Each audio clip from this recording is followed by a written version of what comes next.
Party leader Tadipatri మాజీ MLA జేసీ ప్రభాకర్ రెడ్డి అస్వస్థతకు గురయ్యారు. ప్రస్తుతం సికింద్రాబాద్లోని కిమ్స్ ఆసుపత్రిలో జేసీ ప్రభాకర్ రెడ్డి చికిత్స పొందుతున్నారు. మంగళవారం తాడిపత్రిలో జరిగిన హింసాత్మక ఘటనల కారణంగా జేసీ ప్రభాకర్ రెడ్డి అస్వస్థతకు గురయ్యారు. తాడిపత్రిలో చెలరేగిన హింసాత్మక ఘటనలను సద్దుమణిగించేందుకు పోలీసులు మంగళవారం గాల్లోకి టియర్ గ్యాస్ ప్రయోగించారు. దాని కారణంగా జేసీ ఊపిరితిత్తుల్లో ఇన్ఫెక్షన్ సోకింది.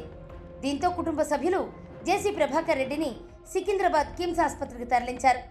జేసీ ప్రభాకర్ రెడ్డి ఆసుపత్రిలో చికిత్స పొందుతున్నారని, ఎవరూ ఆసుపత్రి వద్దకు రావద్దని జేసీ ప్రభాకర్ రెడ్డి తనయుడు జేసీ అస్మిత్ రెడ్డి టీడీపీ శ్రేణులను కోరారు.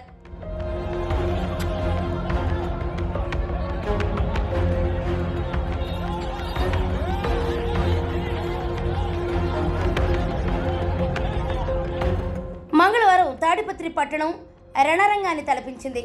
టీడీపీ నేత సూర్యముని ఇంటిపై వైసీపీ శ్రేణులు రాళ్లదాడి చేశాయి. విషయం తెలుసుకున్న స్పెషల్ కమాండెంట్ శ్రీనివాసరావు బలగాలతో అక్కడకు చేరుకుని వైసీపీ వర్గాలను చెదరగొట్టారు. అయితే రాళ్లదాడిలో శ్రీనివాసరావుతో పాటుగా తాడిపత్రి సీఐ మురళీకృష్ణకు సైతం గాయాలయ్యాయి. ఈ విషయం తెలుసుకున్న జేసీ ప్రభాకర్ రెడ్డి సూర్యముని ఇంటికి వచ్చి పరామర్శించారు. రోడ్డుపై రాస్తారోకో చేశారు. అనంతరం వైసీపీ ఎమ్మెల్యే పెద్దారెడ్డి ఇంటి వైపు బయలుదేరగా పోలీసులు అడ్డుకున్నారు. ఈ క్రమంలోనే మరోసారి వైసీపీ టీడీపీ వర్గాల మధ్య రాళ్ల యుద్ధం జరిగింది.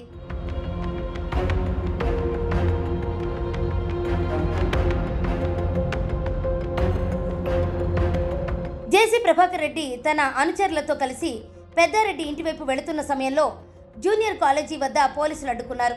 అటు వైసీపీ శ్రేణులు సైతం పెద్ద సంఖ్యలో అక్కడకు చేరుకున్నాయి.